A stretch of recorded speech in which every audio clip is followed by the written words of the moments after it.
Hello everyone and welcome to this video, which is in our Great Engine Game series and our Human Game series. I'm Grandmaster Matthew Sadler and we are continuing our look at Leela with the WDL Contempt setting. If you want to know more about that setting, then do take a look at the previous videos, also the blog entry, all those details in the description of the video. Simply, Leela's been coming up with absolutely stunning opening ideas, and well, we're just keeping on going with that. We've had the Semi-Slav, we've had the Sveshnikov, we've had the King's Indian and the Karakan, and now we're on the Sicilian Najdorf. So let's have a look how this opening comes about, and then we will see what Leela has come up with.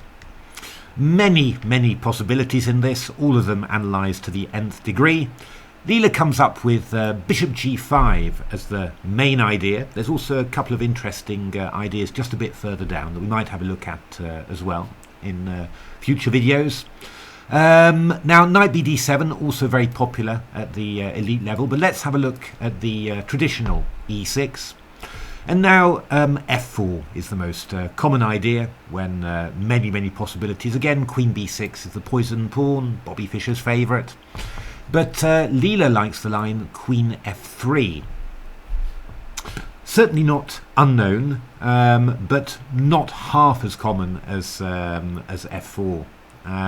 Actually, it's a line that when I started playing chess in 2010, I used it quite a few times, quite successfully. Bizarrely enough, also with some very similar ideas to what you see in Leela's PV. So, well, we'll have a look at that in future videos as well. What's the idea of queen f3? Well, I mean, when you play f4, I mean, it's a little bit airy somehow. There are all sorts of, sensitive dark squares in white's position. Also because the bishop is outside the pawn chain there with bishop g5. And I mean, that's why a move like queen b6 is dangerous. It hits d4, it hits b2. And there's also the e3 square that the queen's eyeing from afar. The move queen f3 aims to avoid any of that. It white can castle very quickly now against queen b6. But it can transpose back into those f4 systems. The queen will likely move away, maybe to g3, maybe to h3, and then we can always get in something like f4 and e5, for example. That's quite common. Actually, how I wanted to play this system, and what you're seeing a lot in Leela's PV, is to just play the move g4. Yeah, Leela with WDL Contempt looking for g4 again. And you're even just happy to sacrifice that pawn. I mean, black can play a move like knight d7 to e5 and take g4. You're absolutely fine with that. You just want to clear the g file and get the attack going. Quite dangerous, I thought, and I got good results, of course, not at the elite level. I was, playing 2200, 2300, but it worked pretty well. So, now, this being the Najdorf, there's loads of analysis, it's even for a sideline there's quite a bit. So what I'm doing in this and subsequent videos is I'm sort of taking the recommendation of one particular book or program and then looking at that and then playing out games from that as black. So I mean, what have I looked at? There's books by Milos Pavlovich on the Najdorf, also by David Vigorito, and I even paid good money, solid brass, for Anish Giri's Najdorf course just to see what he recommended against that. So currently playing a game against Anish's recommendation. Actually, I'm playing a simul against Leela on different computers at the moment. I don't know. Maybe I'm pushing myself a bit too far on this one, but it's just a little bit exciting. So let's have a look, though. What I'm going to have a look at here is actually the recommendation of the Hierarchs book. If you don't know what that is, Hierarchs is a database program and also a very strong engine. They've got a superb book, Computer Analysed, which always gives very good suggestions. I'm also dipping into chessdb.cn. That's online database with huge amounts of stockfish analysis of various lines, and you can even submit lines and say analyze for me, and it just keeps on building up. There's no human data in there, it's just a huge book full of engine analysis. Do take a look at that one. If you don't know about it, you might know about it because I've talked about it on the channel before. I think there's even a video about it as well.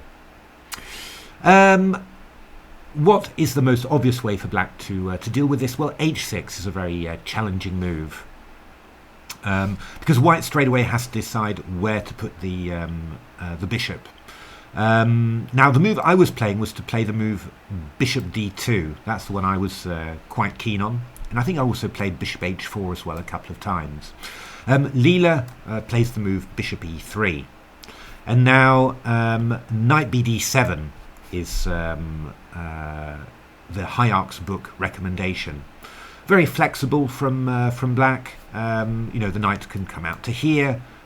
We've also got ideas of b5, b4. We might even go e5 another time, keeping the options open. So after castles, then queen c7, and it's very similar to Anish Giri's recommendation, only Anish doesn't play h6, bishop e3, and Hierarchs actually prefers this. So Leela played the move a3, which actually gets a question mark, or sorry, a dubious mark from the Hierarch's book, so Leela not approved. The idea of it is it's a flexible move. You're waiting for b5 to b4. So you're thinking, well, I'll have to play a3 anyway, but you're waiting to see, do I play g4, do I move the queen away, you know, what is black going to do here? Well, b5 was the Hierarch's book, so it's the move that I played as well. And now, interesting from Leela, not g4 this time, but queen g3. And what does queen g3 do? Well, it attacks these two pawns, so it restricts this bishop. And there's also the idea of bishop takes b5, a b5, knight d takes b5. In general, these positions with 3 pawns for the sacrifice piece, because you're going to take d6 after, are extremely good for white. Those 3 queenside pawns are very powerful, and especially when you haven't damaged your kingside structure as well, you're very, very solid. There is an absolutely phenomenal game in the TCEC Super Final, I forget which one, but where Stockfish managed to hold one of those positions with black against Leela. But it was simply bananas that position could be held. I mean, we'd already counted a Leela win in actual fact. But in general, you know, those positions are very, very dangerous. So rook b8 played. So yeah, you can always you're actually protecting the b5 pawn with rook b8, and you're also threatening b5 to b4 here. And now f3. Yeah, we're still following the Hierarch's book. Still looking at the Lichess database here. Just one game in there now. So that was the only game in the Lichess database was b4. Knight e5 was played in some rapid game, actually quite high rated one between Hakobian and Serrana in the AIM Chess Rapid Division 2. Yeah, quite an important tournament actually on chess.com. And that went f4, knight c4, takes, and e5, which, well, to my human eyes looks quite dangerous. Oh, actually we got a sacrifice pretty quickly. Knight takes e6, and then queen g6 check, which looks good punting fun at the very least. So knight e5 gets a dubious mark in the Hierarch's book. It gives the move e5. And might seem strange to play, you know, e6 and then e5, but very typical in the Najdorf, of course. And well, you know, when you've played the move h6, you've chased the bishop away from g5, makes the knight on f6 safe, so it makes it harder for white to really, you know, grab control of the d5 square undivided. So knight b3 played, and now knight b6. We're still following the Hierarch's book. Actually, we've sort of got some sort of transposition because we've got some more games in the light chess database now, 6. Leela obviously making this up as it goes along, but plays the move f4. So I mean, knight b6. The idea of that. Cover the d5 square, support d6 to d5, also give you the possibility of playing knight c4. obviously with the queen on g3, it's a little bit awkward for black to develop the king side. So you're just sort of looking to probably get some good queen side development first of all, and then maybe at some stage you'll be able to quickly develop some tactical resources maybe.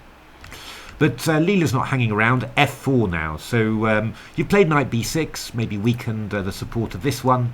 So f4 is happening now. The main move with an exclamation mark in the hierarchs book. So knight h5, queen f3, knight takes f4. We're getting towards the end of known theory now. So g3 and knight e6. And yeah, very interesting position this, isn't it? I mean, you know, white, Leela has given away a pawn, actually the f4 pawn. So that's a little bit irritating for white.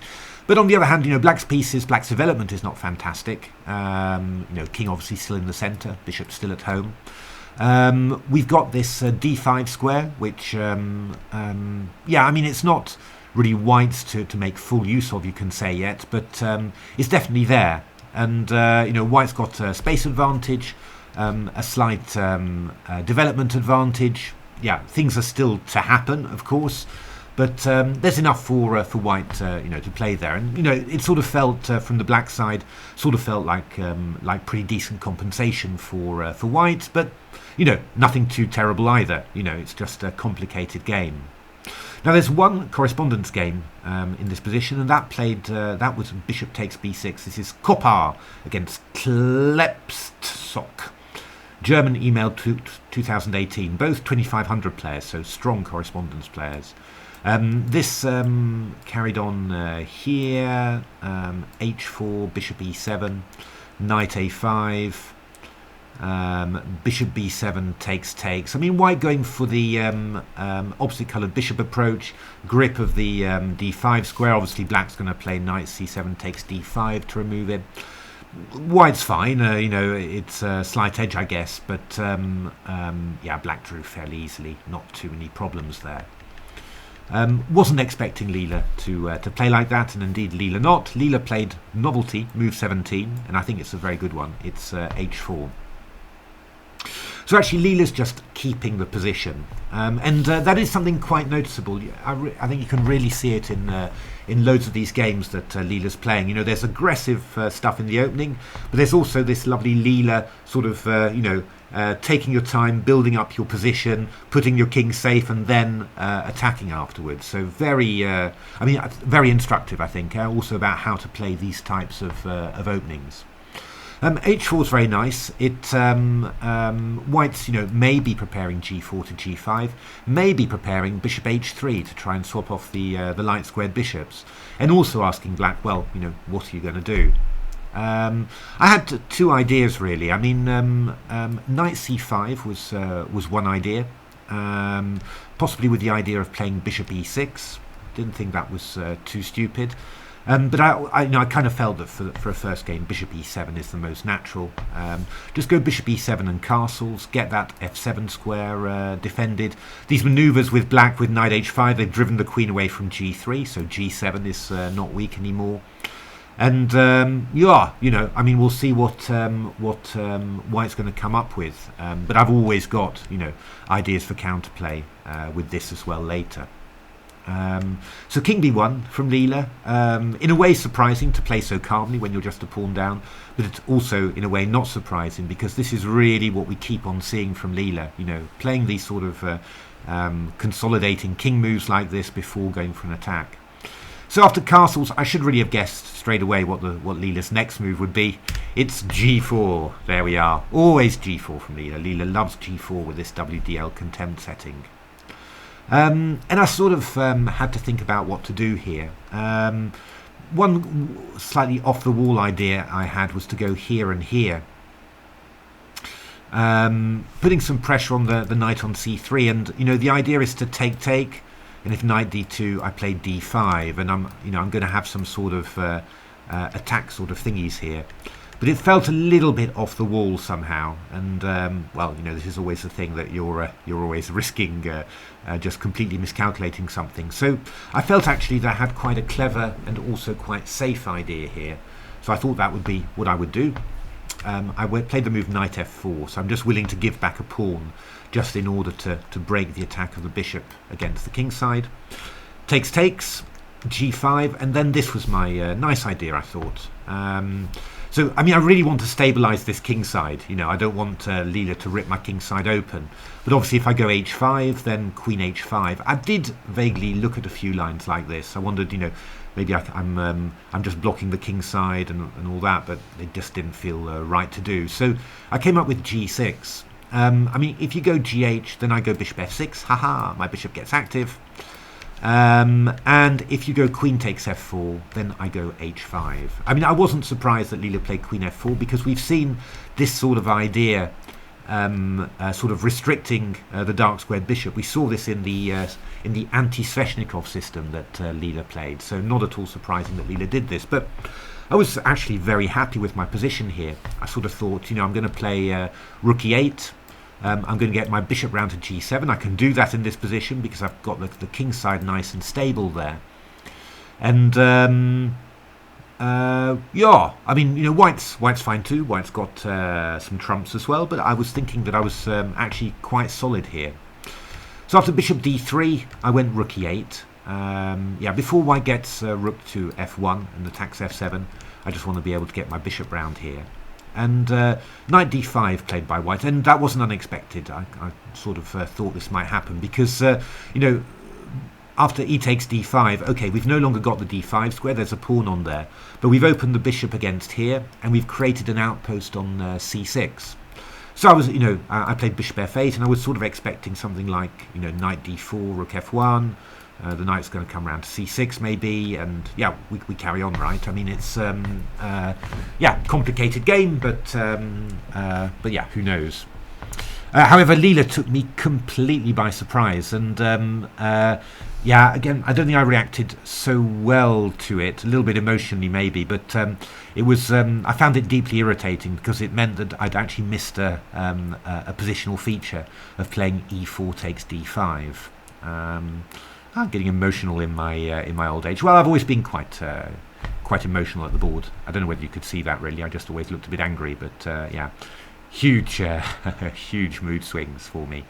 So knight d2 was from Leela, and this is a really cool move. To be honest, you know, this is the sort of thing that I'd say, you know, you take away the opening idea from Leela as well, but have a look at these games that I'm playing. So I think I'm doing a super job of playing like a normal human player would. You know, I'm really going for, you know, the most natural systems, and you know, just trying to play them in the most you know, normal way. Not, you know, not avoiding stuff if I think it's good, but just, you know, trying to play good moves. And then you see these sort of positional ideas, and these are the ones that make the difference. Because this is really, I found this deeply irritating. Knight e4 to f6 is happening, and I just didn't like anything that I was getting after it. The really annoying thing is that after bishop g7, knight e4, bishop e5, white's got knight f6 check. And if the king moves away, then knight e8, attacking the queen. And this would be perfect. If I didn't have this resource, then it would be perfect. I put my bishop on e5, get ahead of the knight, and then afterwards I'm going to start pushing on the queen side. I think I'd be standing pretty well there. But because I'm just a little bit too slow, that doesn't work. And yeah, I mean, rook e5, knight f6 check. I was looking at this, but you know, I just didn't like it. I mean, if bishop f6 takes, I mean, queen h6 is coming. I didn't trust king h7 at all. Yeah, maybe I should. I don't know. But I mean, I'm just going to get something on g5, and then you know, there's this pin here. Yeah, I don't know. Didn't feel right to me. If I go queen d8 to stop queen h6, then rook e1, I just get rid of this guy. I was looking at playing king f8 or king h8. King h8 was the first one I started with. Rook d1, queen e7 takes, queen b4. Although I was even a bit worried about queen f2, to be honest, which is why I didn't investigate it much further. But I was looking at these sort of endings. Queen takes, I go queen check and rook f1. This is extremely unpleasant. Well, losing. And takes. I mean, these endings are really quite awkward. Rook b6, rook f1, because white's going to play b3 and c4. And yeah, those two passed pawns are really dangerous, and this king's out of the way. I mean, by the way, I'm also threatening bishop g6 at the current moment, and if fg, then f7. If you go bishop h3, rook f2, bishop f5, then takes, rook f6 looks really cool, the bishop's pinned to the rook, but white just plays rook d2, and after takes, it's queenie time. So, yeah, I mean, I spent a long time looking at that ending, and I mean, I also spent quite a lot of time looking at king f8 as well. I mean, trying to get similar sort of stuff, but with the king on f8, which would make all the endings a lot better. I didn't think that bishop g6 fg led anywhere. I think I'm just fine. But I was just quite worried simply about rook d1 here, something like takes, and then just queen f2, and I was looking at this position. I was thinking, I don't know. I really don't like it, to be honest. And actually, I thought even rook he1 was even stronger. Sorry, yeah, I was getting caught up with the lines, and well, we'll even have d6 stuff as well. I don't know. Maybe it was okay. Maybe it was okay, but I couldn't bring myself to do it. The only problem was I went deep into the tank, and I came up with a very nice tactical idea, which unfortunately has a massive flaw. Not an obvious one, but yeah, a massive one. So I played bishop f5, and after knight f6, I take. And now there's a threat of queen h6, so if bishop d3, then queen h6 wins. But this is the point, I go queen d8. And after bishop f5, queen f6. Now I'm pinning the queen to the rook. Now there's some clever stuff involved here. Because if you went something like rook d f1, I think this is the right line I'm looking at, then I've even got stuff. I mean, first of all, I could just take off like this. This is what I thought. And go rook e5, because after takes, check, king h7, rook g5, I've got f6, king g6, and the rook is trapped. So that is quite clever, you know. But yeah, the main line which I'd seen was rook hg1, and now, yeah, rook e5 was my original idea. Getting the pin, and after rook df1, I go rook be8. Wait a minute, you might say, why can't I just retreat the bishop? Well, the idea then is I've got rook e1 check. And if you go rook e1, of course, I take, and then I've got queen f4. And if you go king a2, then I've got queen f4 and rook g1, which is just winning for black. Unfortunately, white just plays the move king a2, and obviously rook f5, queen f5 is fine for white. And well, when I don't have this this check on the back rank, then bishop d3 is happening next, and I'm completely lost. Unfortunately for me, I got a bit carried away, and I thought I had a really clever idea, because what I thought I could do is go b4,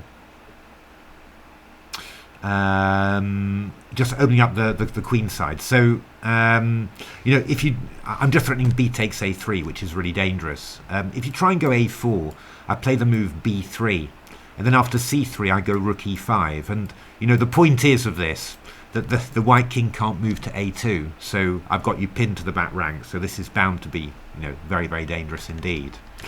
And the other idea was a takes b4, I go a5, and if rook df1, I've got a couple of ideas. Yeah, a5, sorry, I wasn't 100% sure about in that move order, because you go here and then queen c1 and just get out of it somehow. Rook eb8, b3, and all sorts of sacks. They don't seem to be working. If rook a4, then queen b2 is annoying. But I thought that I could play rook e5, pin you on there, and then a5. So obviously bishop d3, I've got this rook e1 check again. If you go bishop g6, I've got rook e1 check again. If you go bishop e4, then I've got the very cunning takes. This was the whole point. And then rook b4, and I'm pinning you laterally like that. And if rook e1, I've got f5. So I thought those were pretty cool ideas. Obviously, you're always slightly nervous about doing this against engines, but yeah, I mean, it's as I explained before. I mean, I just play against engines as I would play against a human player. I trust myself. There's no point in not trusting yourself. Only in this case, it would have been good if I hadn't trusted myself, because Leela pointed out the very irritating move Queen G5, which I'd missed. The problem is the queen's getting out of this pin with tempo, and yeah, so if I go something like queen somewhere, then, well, I don't know, you just go a4, whatever, doesn't really matter. And if I go queen g5, you go rook g5, takes, and unfortunately the rook is protected, so I can't even pin you with rook e5 because the bishop just moves back. So yeah, I mean, I've still got some vague sort of chances, you know, but I was a bit disappointed with myself, and well, there are so many more systems to play. I just sort of thought, well, okay, that's I've seen enough, let me resign. Well played, Leela. I missed that tactic, and on to the next game. But all the same, very, very interesting idea. This you know, this h4 idea from Leela, novelty on move 17. Use it as you see fit. This is quite a, you know, a main way of playing for black, and in particular, I think anyway, you know, one big thing to learn from it is this idea of knight d5. I mean, you're going to get this in all sorts of Sicilian positions, but I mean, I played the Sicilian a lot, but I don't think I'd ever quite realised that you know, that playing e4 takes d5 not only creates an outpost on c6 for a white knight, but it also frees a path round to f6 for the knight on b3. And yeah, I mean, that was had a big shock effect on me. A very difficult problem to resolve. I sort of, yeah, I mean, I found a nice idea, right? I mean, it was a very nice idea what I found, but yeah, in the end, close but no cigar, as the Americans say. So so there we are. So I hope you're enjoying this little insight into Leela's special cooked up ideas against the Najdorf. We're going to do a few more videos because I've got recommendations by Pavlovich and also by Anish Giri to have a look at. So stay tuned for that. Thanks for watching.